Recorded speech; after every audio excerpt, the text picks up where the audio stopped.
केंद्र सरकार ने one nation one election bill को जेपीसी में भेजने का फैसला किया है। सूत्रों के अनुसार इस कमेटी के चेयरमैन राजस्थान के पाली लोकसभा क्षेत्र से सांसद पीपी चौधरी हो सकते हैं, जबकि कांग्रेस से प्रियंका वाड्रा, समाजवादी पार्टी से धर्मेंद्र यादव, टीएमसी से कल्याण बनर्जी, टीडीपी से हरीश बाल योगी, एनसीपी से शरद पवार से सुप्रिया सुले, शिंदे शिवसेना से श्रीकांत शिंदे, आरएलडी से चंदन चौहान और जनसेना से बाल शौरी कमेटी के सदस्य होंगे।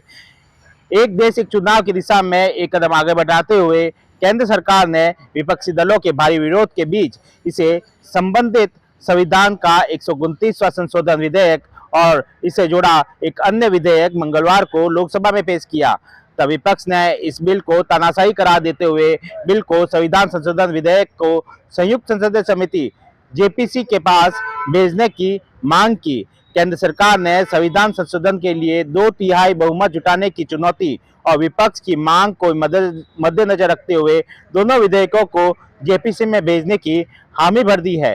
केंद्रीय गृह मंत्री अमित शाह ने कहा कि जब बिल मंत्रिमंडल में चर्चा के लिए आया था, तभी प्रधानमंत्री नरेंद्र मोदी ने इसे जेपीसी में भेजने की बात कही थी। अब दोनों विधेयक संविधान का 129वां संशोधन और केंद्र शासित प्रदेश कानून संशोधन बिल जेपीसी में भेजे जाएंगे।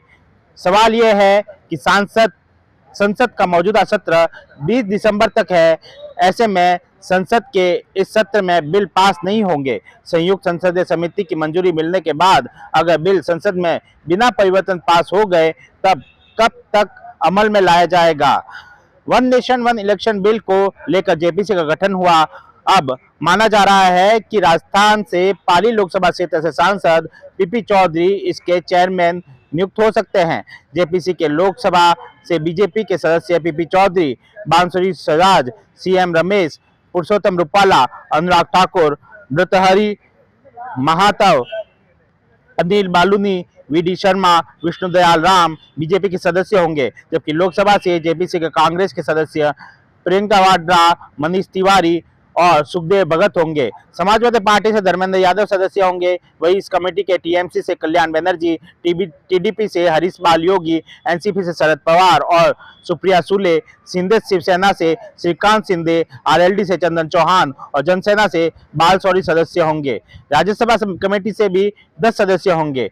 अगर पीपी चौधरी की बात करें, जिन्हें अध्यक्ष नियुक्त किया जा रहा है, वे पाली लोकसभा क्षेत्र से 30वां सांसद है। पूर्व में जब मोदी सरकार का पहला टर्नओवर था 2013 से 2019 तक, तब वे केंद्र में मंत्री भी रह चुके हैं। उन्होंने केंद्र राज्य कानून मंत्री के साथ में उन्होंने उद्योग राज्य मंत्री का दर्जा भी दिया गया था। हालांकि इसके बाद में वे जो है सांसद रहे दूसरे कार्यकाल में, तीसरे कार्यकाल में भी वे सांसद है। दरअसल पीपी चौधरी जो कि सुप्रीम कोर्ट के वकील भी रह चुके हैं और सुप्रीम कोर्ट के वकील रहते हुए उन्होंने प्रैक्टिस भी की है, कानून का लंबा अनुभव है। अब इन्हें जेपीसी का जो चेयरमैन नियुक्त किया गया है। सुमित देवड़ा, टीवी 9 राजस्थान।